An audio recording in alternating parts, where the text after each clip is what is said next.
Muy bien, acompáñenme por favor rápidamente a Lucas capítulo 16. Lucas capítulo 16, el evangelio del médico Lucas, y vamos a entender este pasaje tan interesante acerca de las aflicciones del justo. Lo primero que quiero decirle es que una de las aflicciones del justo tendrá que ver con la parte económica. No con esto estoy haciendo un llamado a la pobreza. Recuerde que la vida cristiana es una vida ¿de qué? De equilibrio.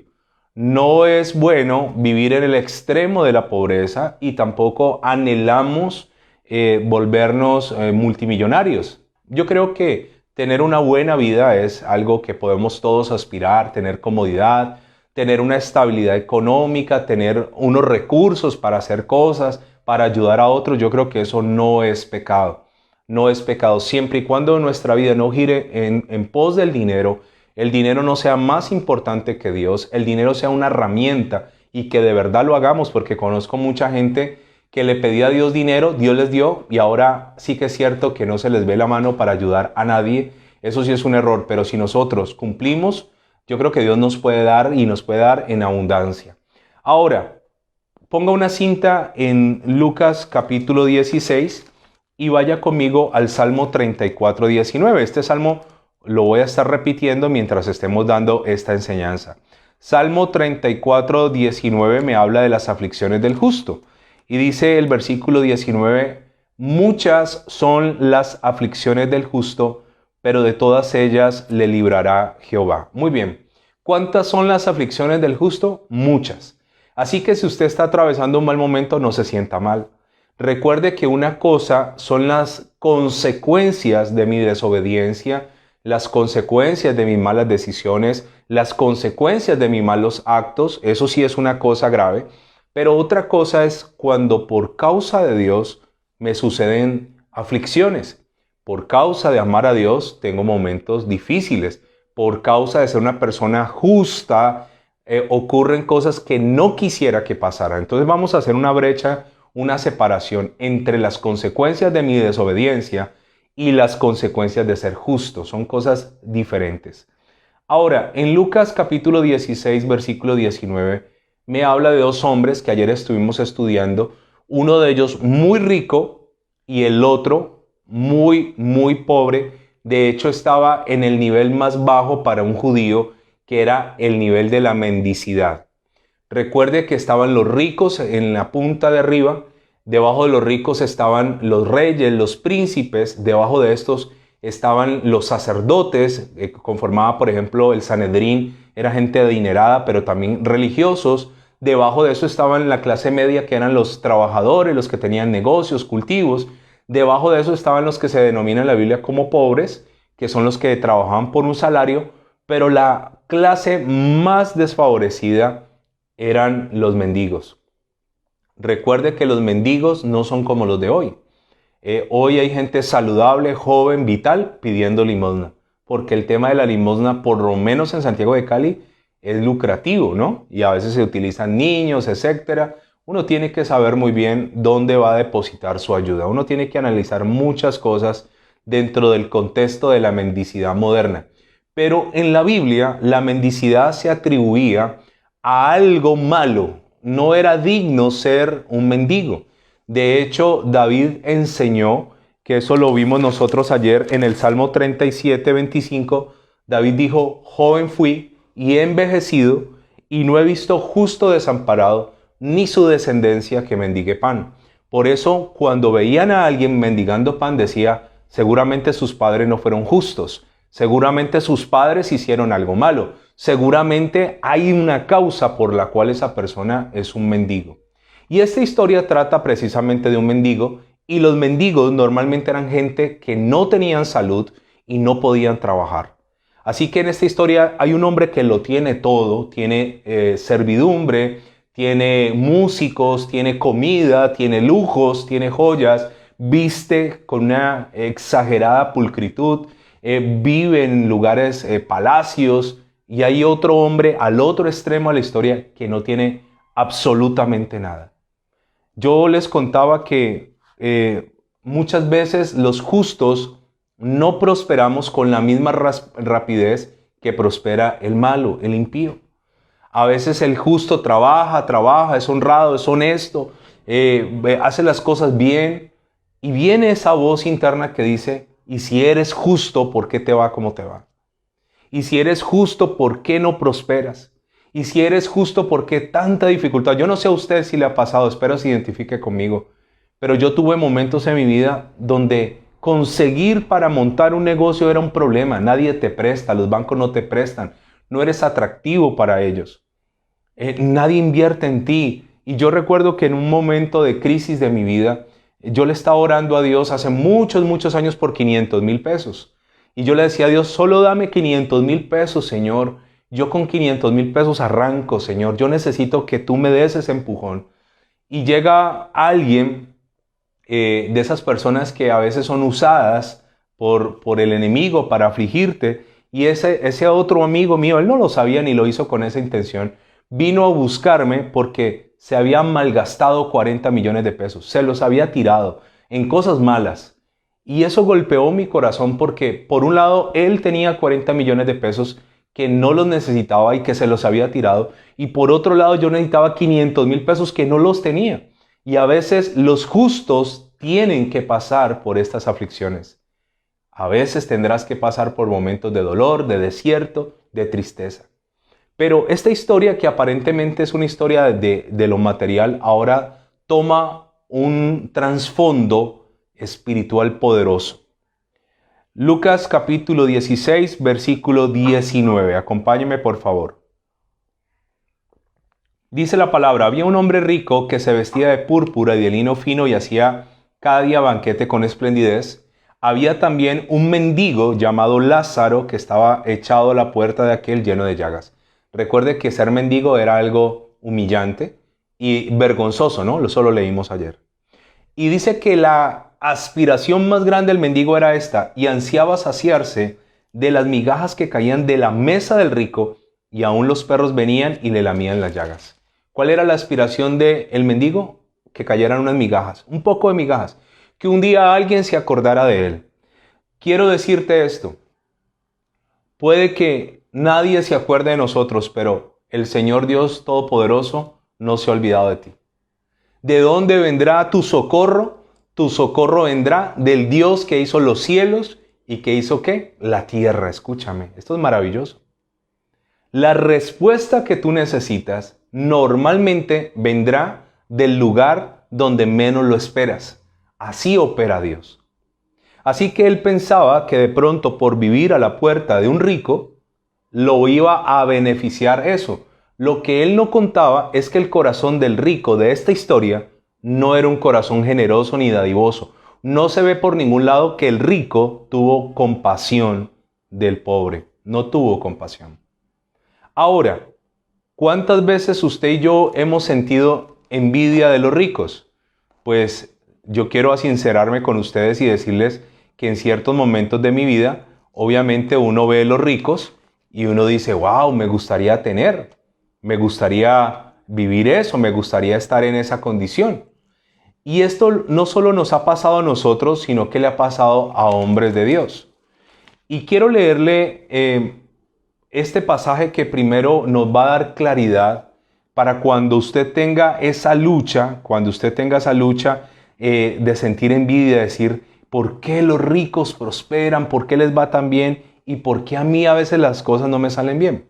Póngale la cintica a Lucas 16 y acompáñeme, por favor, al Salmo 73.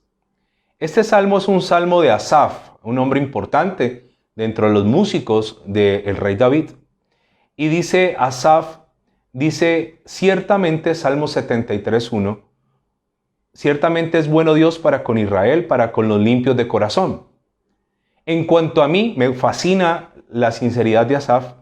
Casi deslizaron mis pies, por poco resbalaron mis pasos. Asaf dice, por poco y me aparto de la fe. Por poco y me alejo de Dios. Por poco y me resbalo y me voy lejos. Y él da el por qué casi se aparta. Por una de las aflicciones del justo. por ese tema de la economía. Usted no sabe cuánta gente he visto yo llegar a la iglesia y creen que Dios es el genio de la lámpara que concede deseos, y como su economía no repunta, no saben esperar el tiempo de Dios, no saben invertir su tiempo en esperar, se van tras las riquezas. Grave error. Y Asaf dice, casi resbalo, casi caigo, y da la razón.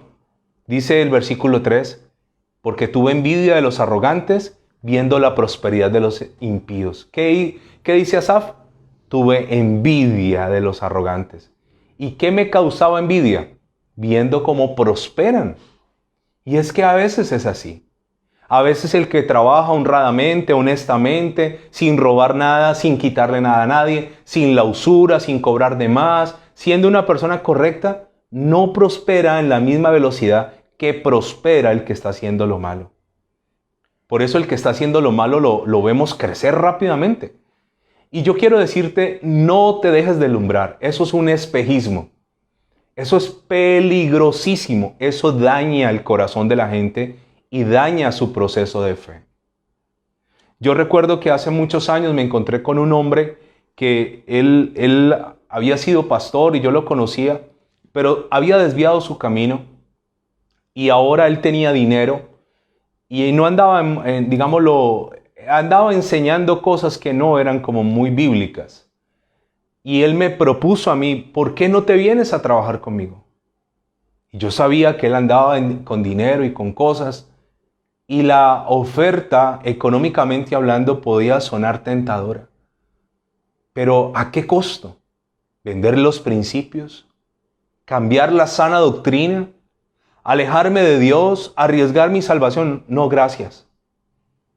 Y recuerdo una palabra que él me dijo a mí, él fue pastor y me dijo, yo me cansé de comer tierra. Y lo más chistoso es que él salía a irse en su camioneta y yo salía a subirme en una buseta porque ni carro tenía. Y eso quiso afligir mi corazón un instante. Un instante, cuando uno se cuestiona, uno dice, pero si yo estoy haciendo las cosas bien, ¿por qué a veces no veo el fruto?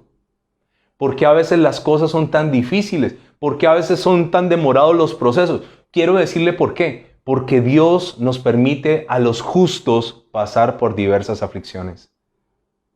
Un día vas a prosperar, no sé en qué nivel, pero un día, cuando prosperes, lo más lindo de prosperar será mirar hacia atrás y decir, no le debo nada a nadie. Nadie tiene que decir que lo timé, que lo engañé, que lo enredé, que le mentí, que lo manipulé. Puedo sentarme a tomarme un café en cualquier lado, no estoy pensando que alguien va a venir a hacerme daño, que alguien me va a demandar, que hay una venganza andando. No, porque el proceso del justo toma tiempo, pero las cosas que toman tiempo en la vida finalmente son las que duran. Y Asaf dijo, tuve envidia, y seguramente Lázaro, que estaba allí en una condición de discapacidad, una condición de enfermedad, de llagas, una condición de hambre, en algún momento tuvo que ver entrar al rico y sentirse así. En algún momento tuvo que ver a entrar a ese rico y decir, ¿y este hombre por qué no me da un poco? ¿Y por qué yo tengo esta vida? Pero ¿por qué es así la vida de injusta? ¿Por qué si este hombre está rozagante, está gordo? Porque recuerde que la robustez en la antigüedad era considerada saludable. Entre más gordo, más poderoso. Entonces, este hombre con todo y yo sin nada, ¿por qué? Y Asaf también cuestiona, dice, tuvo envidia.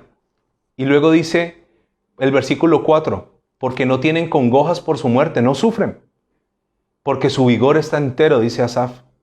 No pasan trabajos como los otros mortales, o sea, los ricos no pasan trabajos como usted y como yo. Y luego dice, ni son azotados como los demás hombres, no son azotados, o sea, uno los ve a ellos y los ve bien. Ahora, esto no es un discurso clasista ni de odios sociales, no pretendo eso, porque vuelvo a decirle que hay ricos que se merecen ser ricos, gente que trabajó toda su vida, que fueron inteligentes, que supieron pensar, que tenían inteligencia para manejar las finanzas, que no despilfarraron. Hay gente que estudió, se preparó y merece un buen estilo de vida. Pero aquí Asaf está hablando de los impíos, de los que prosperan haciendo lo malo. Y dice, estos hombres no son azotados como los demás. Por tanto, la soberbia los corona, se cubren de vestido de violencia. Los ojos se les saltan de gordura, dice Asaf. O sea, se les salen los ojos de los gordos que están.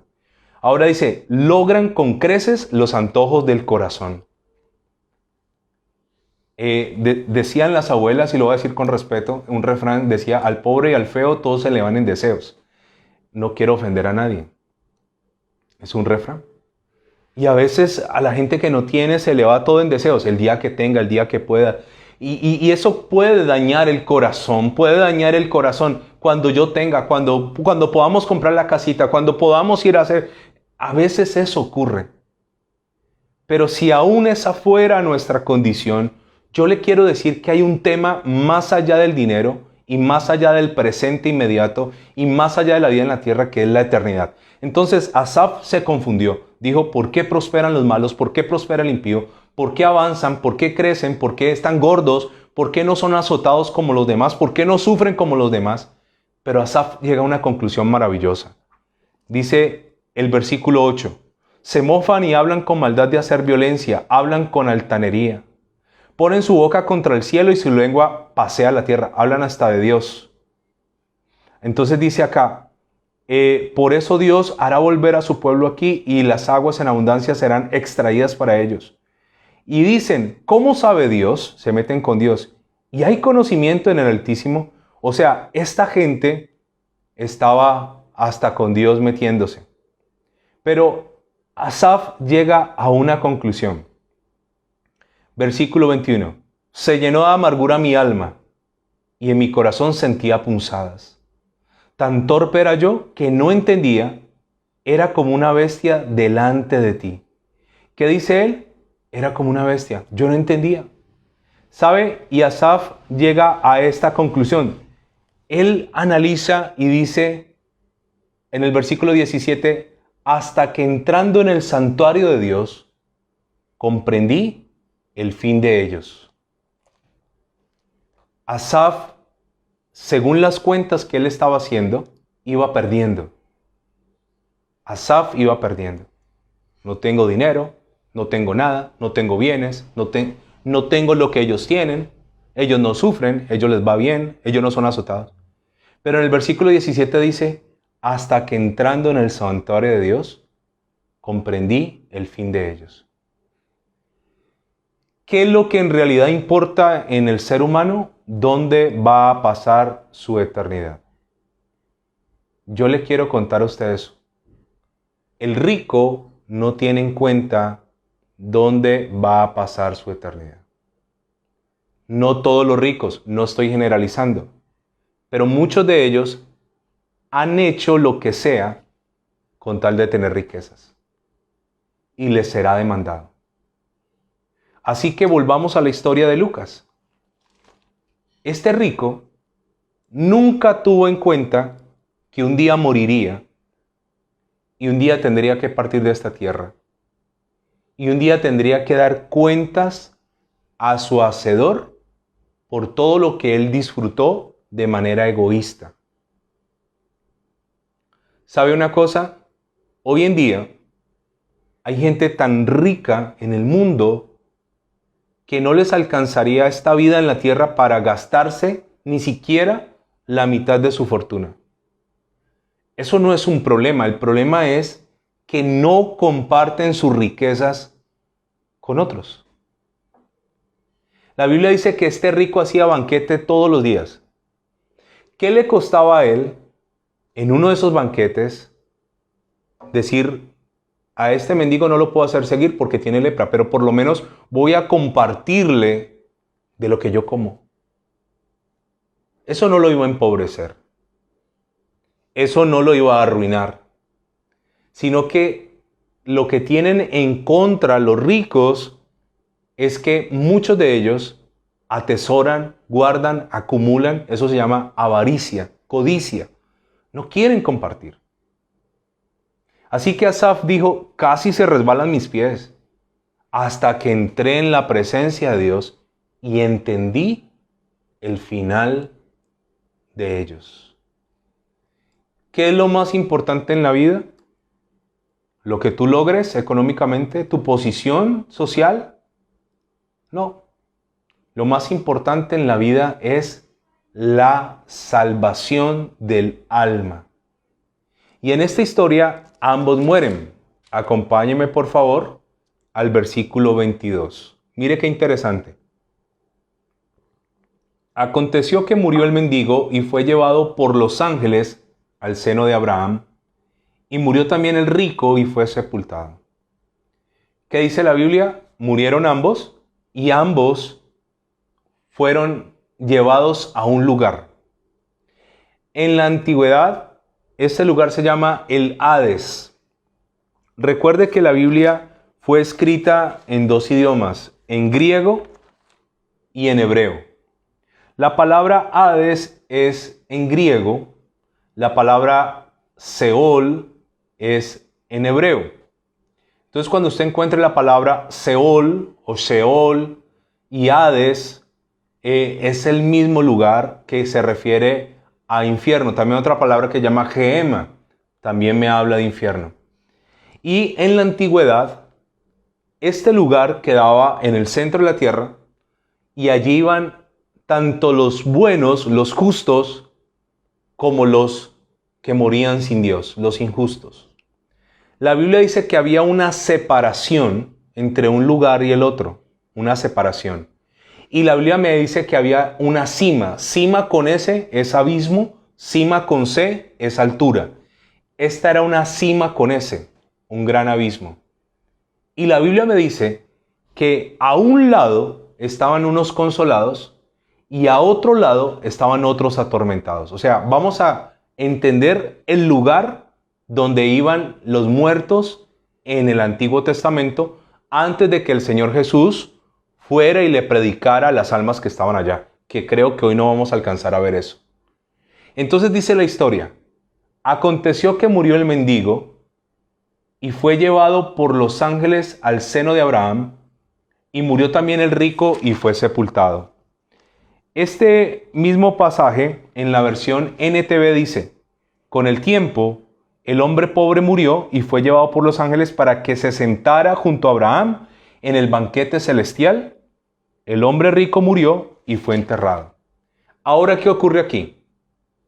El que no tenía nada, el que ansiaba saciarse de migajas, el que no tenía salud, el que no valía nada para aquella sociedad, ahora, en el más allá, es consolado. En el más allá está recibiendo ¿qué? Consolación. Pero el otro, que contaba con todo, con lujos, con criados, con músicos, con comida, con joyas, con palacios, con salud, con todo, ahora se voltea la cosa y ahora es atormentado. ¿Por qué es atormentado? Porque él tuvo en la tierra la posibilidad de acercarse a Dios, de buscar a Dios y de a través de obras mostrar el amor por Dios hacia el prójimo. Él no se ve como una persona con su corazón en Dios porque no se ve que ayuda a nadie en esta historia. Entonces, hoy por hoy le quiero contar, hoy en la actualidad, hay millones de almas atormentadas en este momento. Mucha gente que en la tierra fue poderosa, que fue rica, que tuvo gente a su mando, que fueron gente prestante, pudiente, importante. Muchos de ellos no necesitaron en su propio concepto de Dios, murieron sin Dios y se perdieron. Ahora, mucha gente de esos que nadie los conoció, que fueron anónimos, que fueron gente que nunca consiguió nada económicamente, seguramente, pero que fueron buenos, hoy están en un lugar de consuelo, en un lugar de bendición, en un lugar donde se sienten plenos, donde se sienten llenos, donde nada les falta. Qué tremendo es esto. Entonces dice el versículo 23. En el Hades, recuerde que la palabra Hades, Seol o infierno o Gehenna son lo mismo. En el Hades alzó los ojos el rico estando en tormentos y vio de lejos a Abraham y a Lázaro en su seno. Voy a decirle algo, quiero ir despacio. Hay gente que cree en la reencarnación. La reencarnación es creer que alguien muere y vuelve y nace en otra persona o en un animal y vuelve y nace. No. La Biblia dice esto. Está escrito para todos los hombres que mueran una vez y después venga el juicio. Léalo conmigo en Hebreos capítulo 9, versículo 27. Escúcheme con mucha atención porque esto podrá librar tu alma de la condenación eterna. Hebreos capítulo 9, versículo 27, sin embolatar Lucas 16. Dice, y de la misma manera que está establecido para los hombres que mueran una sola vez, y después de esto, ¿qué? El juicio. ¿Qué dice la palabra del Señor? ¿Que mueran cuántas veces? Una vez, y después de la primera vez vendrá ¿qué? El juicio, y después vendrá del juicio la muerte segunda. ¿Correcto? Habrá una muerte física, una sola, y automáticamente vendrá ¿qué? El juicio. ¿Qué significa esto? Que si alguien muere, ¿tiene la posibilidad en otra vida de reparar lo malo que fue? No. Hay oportunidad de resarcir, de reparar el daño hasta el último instante de tu vida. Muchos les pasará como el ladrón de la cruz, que en los últimos minutos de vida aceptó a Jesús y el Señor le dijo, esta noche estarás conmigo ¿en dónde? En el paraíso. O sea, se salvó como cuando uno era mal estudiante que pasaba raspando, así se salvó. Se salvó al final, pero se salvó.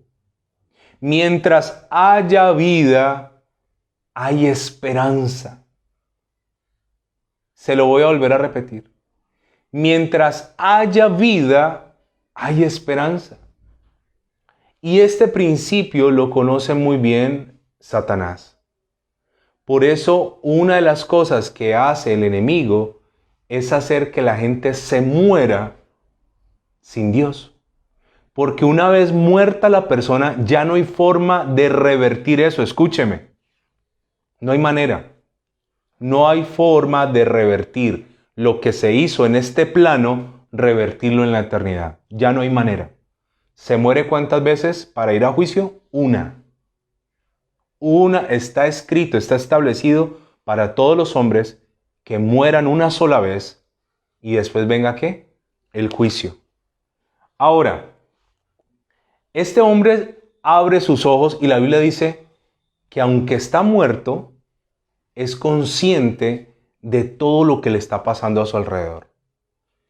Aunque está muerto, puede ver, puede oír, tiene sed como yo tengo en este momento con este calor que está haciendo en Cali y estas luces, tiene sed, anhela muchas cosas.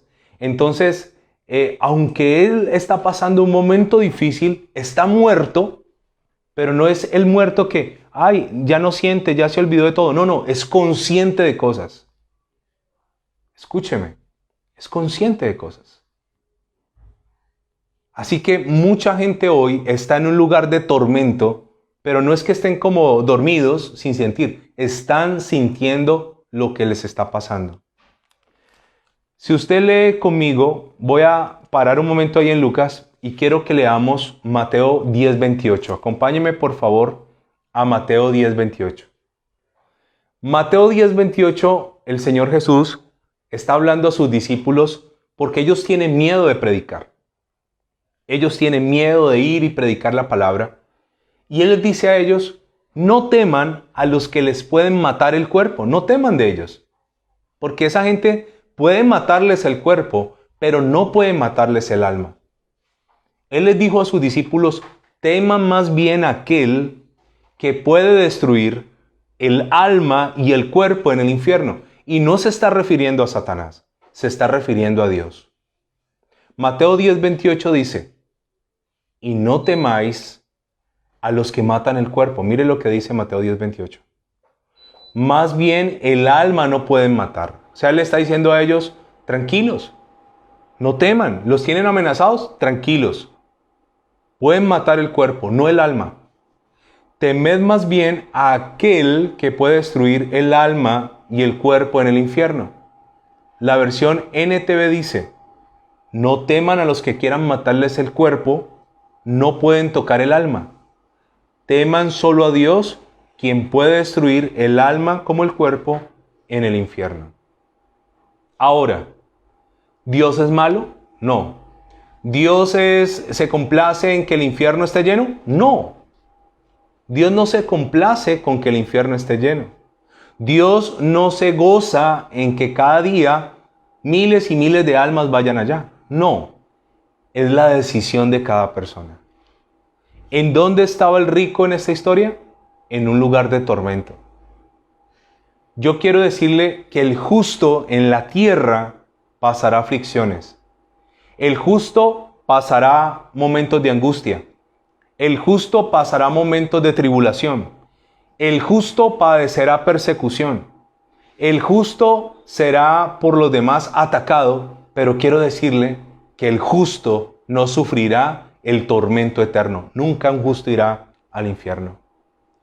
Así que las aflicciones que están en esta tierra, por eso Pablo dijo, las aflicciones del tiempo presente no son comparables con la gloria venidera, con la gloria que ha de manifestarse. Cuando estés en aflicción, cuando estés en dolor, cuando estés en quebranto, cuando estés en escasez, cuando estés en dificultad, recuerda esto. Esas aflicciones te están librando del tormento eterno. Eso es. Son necesarias las aflicciones en la tierra, pero a su vez te librarán de pasar una eternidad ¿en qué? En tormento.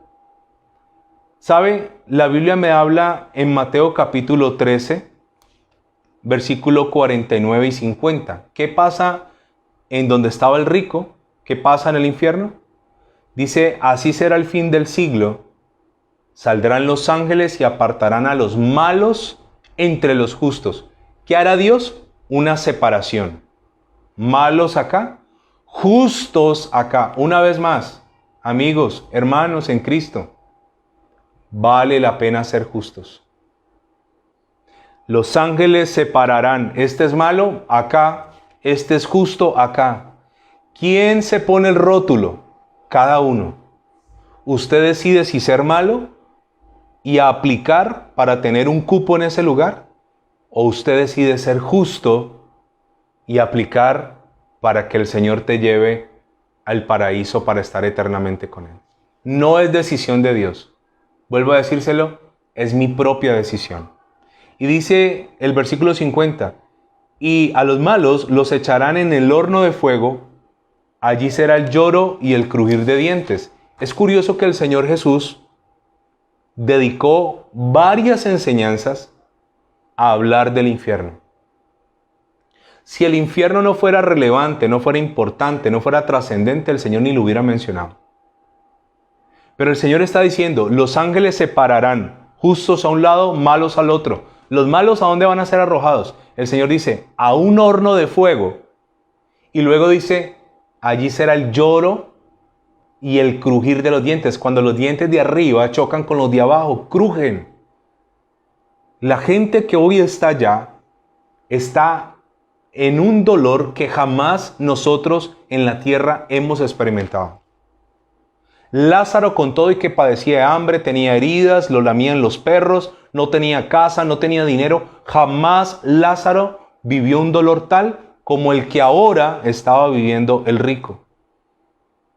Porque yo le voy a decir una cosa. Una cosa es un dolor fuerte, una hora. Cuando hay un enfermo que tiene un dolor muy grave, le aplican varias cosas para quitarle el dolor, ¿no? Pero cuando no le calma con nada, le aplican morfina, que ya es como una última instancia. Pero hay enfermedades que ni siquiera la morfina les quita el dolor. Pero ese dolor no es comparable con un lugar de tormento donde, si puedo decirlo de esta manera, las 24 horas se sufre. No hay risas, allá no hay risas. Allá no hay esperanza. No hay esperanza de salir. No hay esperanza de regresar. No hay esperanza de que haya una sanidad divina.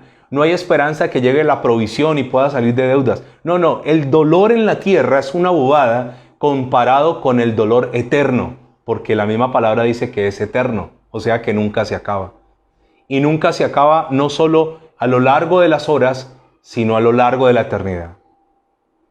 El Señor Jesús también dijo esto, Marcos capítulo 9, versículo 43. Y esto es un tema bastante serio y bastante complejo. Ahora, yo puedo tomarlo y decir, no, eso no es real, ok, está bien. O yo puedo decir, eso no existe, está bien. O eso lo dice la Biblia, ok. Pero ¿qué tal que el día que te mueras sea real, si exista tal sitio? Es una apuesta peligrosa, esperar hasta el final para darte cuenta si lo que la Biblia dice es verdad o no, si tú no lo crees. Y en Marcos capítulo 9, el Señor me da algo que voy a ir terminando, lástima, traté de ir un poco rápido hoy, porque es un tema que de verdad es muy fuerte, pero muy bueno, muy necesario, y es este.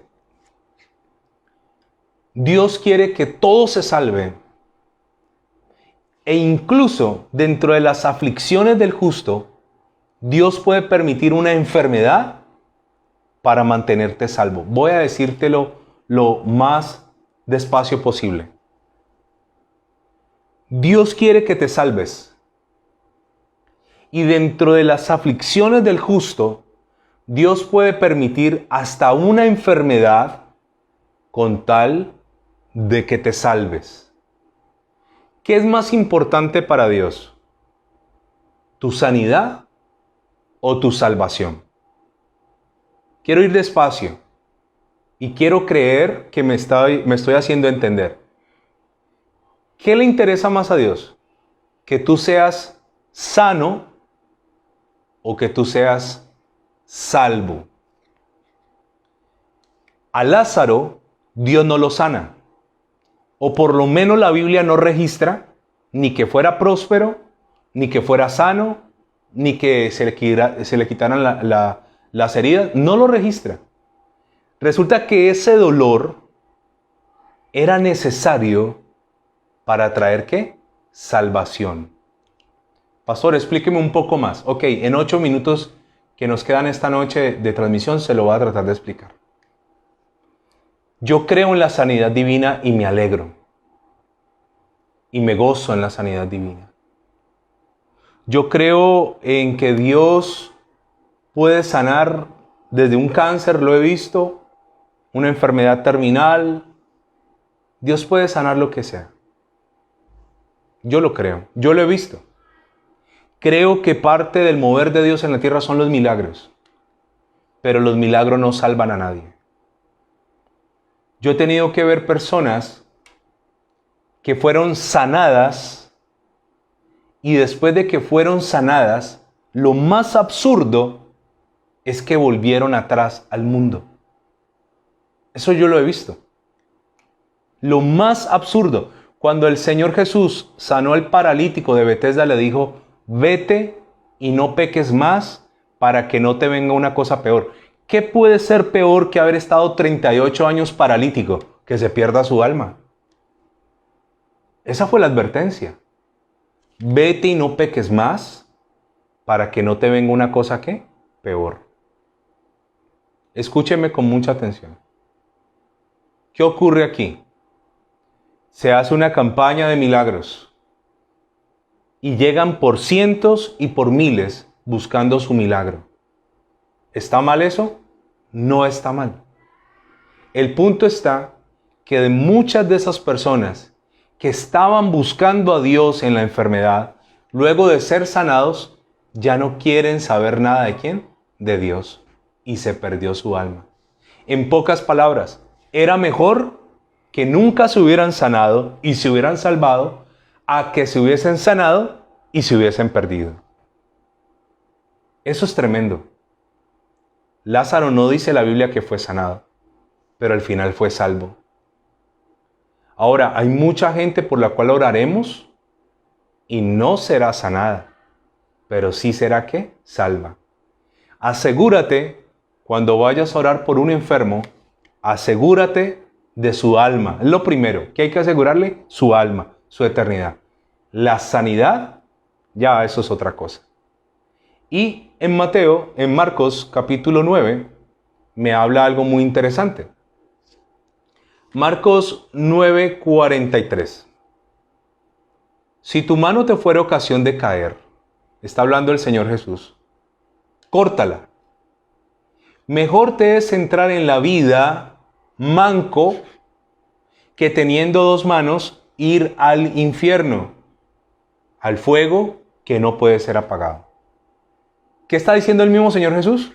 Ahora, obviamente esto yo no lo puedo tomar literal, ¿no? Hubo un caso hace muchos años aquí en Colombia que alguien en el campo escuchó esta palabra y literalmente tenía problemas con mujeres y él dijo, vivía en el campo, bueno, si yo castro cerdos, puedo hacerme a mí mismo una castración y quitarme de encima el problema. No es tomarlo así. Pero el Señor está diciendo, si tu mano es motivo de pecar, es mejor perder una mano y entrar en la vida que con ambas manos, está diciendo el Señor, ir a dar ¿a dónde? Al infierno, y luego añade, característica, al fuego que no puede ser apagado. ¿Qué hay en el infierno? Un fuego que no se apaga. Nunca. Nunca. Constantemente arde.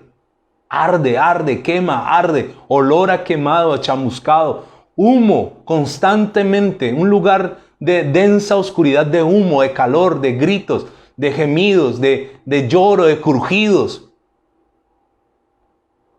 Es mejor, dice el Señor, una mano salvo, dos manos condenado. Luego dice, 44, añade otra característica de este lugar, donde el gusano de ellos no muere y el fuego nunca se apaga.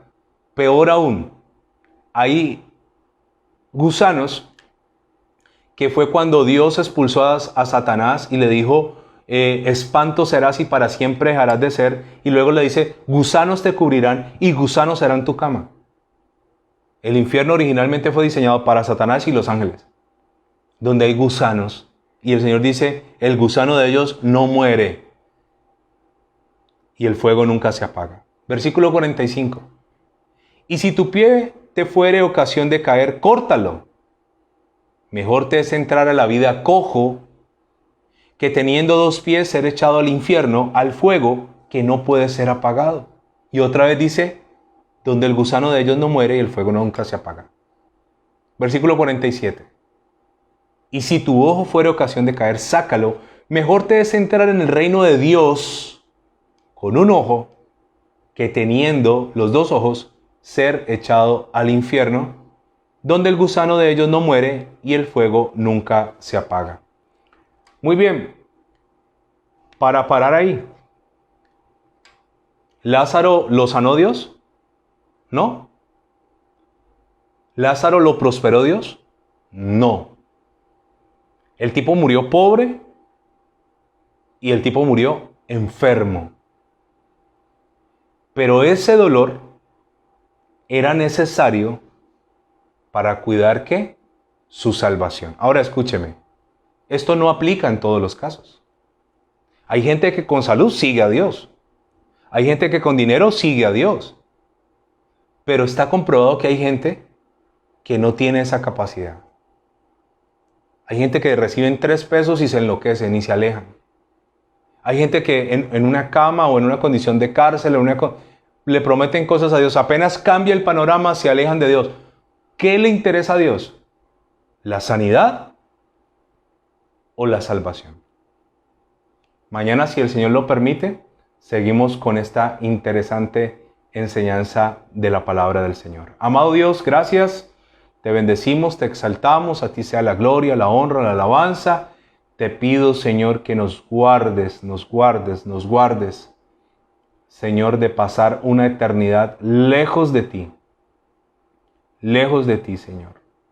Te doy gracias porque las aflicciones nos ayudan, Señor, nos mantienen aterrizados, nos mantienen humillados delante de ti.